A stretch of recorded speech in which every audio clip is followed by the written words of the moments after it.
Hi everyone. The relationship between the Orthodox Church and the Roman Catholic Church, ever since the split in 1054 AD, has been, conflicting, confusing, and sometimes rather tumultuous, and not often violent, though there have been certain times where violence did raise its ugly head. This was particularly true on the holy mountain of Athos, that primary and fecund area of Orthodox spirituality and monasticism for many, many years. Now, in the middle of the 10th century, there were a number of monks from Georgia who began to settle there and eventually built a monastery that is now named Iveron. And on May 13th, we celebrate the memory of monastics who perished for the sake of the Orthodox faith at the hands of Roman Catholics. Now, as I said, it was a very confusing time, and in the 13th century, probably starting from about the middle, there were attempts by the Orthodox and the Roman Catholics to unite for the sake of political expediency against common enemies. The Second Council of Lyon in 1274 tried to seal the deal on this under the Emperor Michael Palaiologos VIII. Well, at that time, John Bekos was appointed Patriarch of Constantinople, who was very pro-union, and it caused all kinds of issues within Orthodoxy, especially on Mount Athos.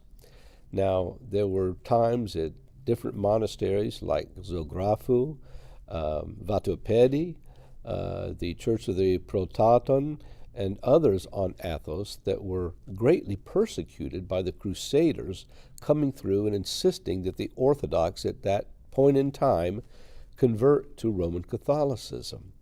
All of these have their own entries in the Synaxarion of the Orthodox Church. But again, today we focus on the Georgian and Greek monks, because Greeks were also there, although the Georgians were predominant, and there were many younger Georgian ascetics who were coming to this particular monastery, to the monastery of Iveron. Now, we don't know the exact dates of this. Some say 1259, but most likely it was after the Council of Lyon, which would have been about 1276 to 1279, when, again, the Latins came to Iveron and demanded that all of the monks there convert to Catholicism.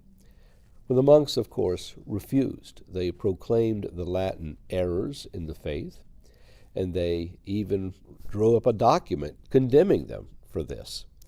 Well, the Catholics were not too happy about all of this, as you can imagine, and following in the footsteps of their predecessors who had already been ravaging Athos for a long period of time, they expelled the monks from Iveron in a really brutal way.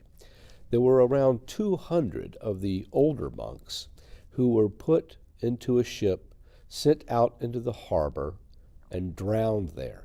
The ship was sunk. In fact, it even talks in the Apologetian for these particular monks on this particular day of May 13th that they were taken into the harbor and drowned, but thereby found safe harbor with Christ. The other monks, the younger, stronger ones, were taken captive into Italy and sold as slaves. So it began and concluded another chapter of the brutalization of the Orthodox by the Latins at that time. Now, even in our day, there are talks about union for political expediency, although some say perhaps not union, but let's just get together on things that we can agree upon because of the current condition and deterioration of the culture around us.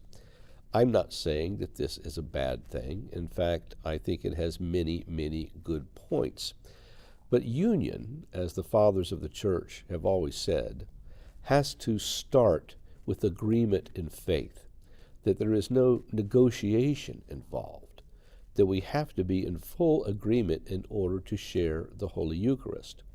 The Roman Catholic Church in the past, although there have been many notable and good people in that church who know nothing else but Catholicism their entire lives and their families going back generations, even though that is the case, there has been an idea of forced union simply to agree on what both sides would consider common denominators. Well, we agree this, that, and the other, and therefore we might as well get together for the sake of the unity of Christianity.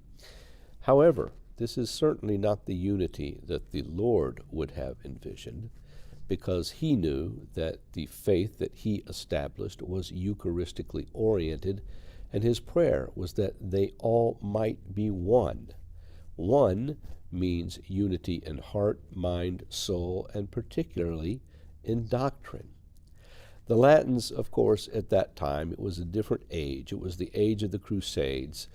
It was the age of papal armies, things like this, that were trying to use their force in order to impose their will upon the Byzantines, who were increasingly at odds with their neighbors and under a great deal of stress to protect the empire.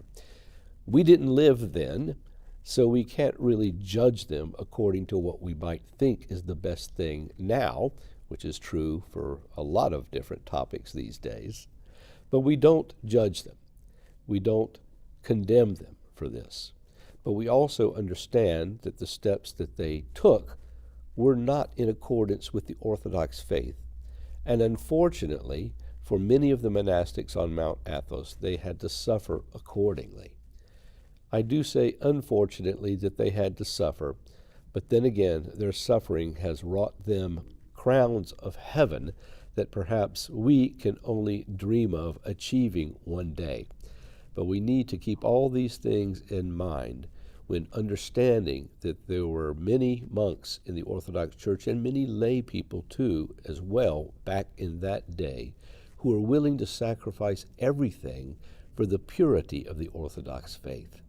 May it be so with us today as we go forth in our proclamation of the holy faith given to the saints once and for all by our Lord Jesus Christ.